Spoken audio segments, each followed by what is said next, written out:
Ainsi donc, vous n'êtes plus des étrangers, ni des gens du dehors, mais vous êtes des concitoyens, des saints, gens de la maison de Dieu.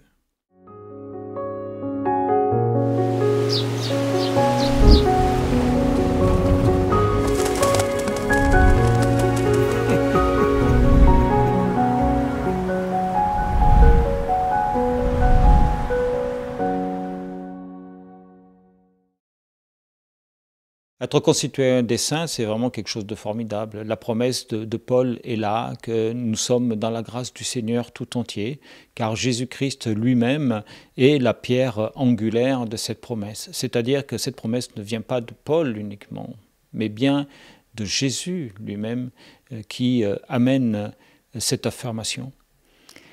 Cette promesse qui nous est donnée, c'est une promesse éternelle, car souvenez-vous que toute parole qui vient de Dieu est une promesse éternelle. Car dans le texte, il est dit aussi, en lui, tout l'édifice bien coordonné s'élève pour être un temple saint dans le Seigneur. En lui, vous êtes aussi édifiés pour être une habitation de Dieu en esprit. En gros, si vous voulez vous l'imaginer, eh bien, vous avez vous, l'Esprit Saint qui vit en vous, et puis il y a Dieu et Jésus tout autour.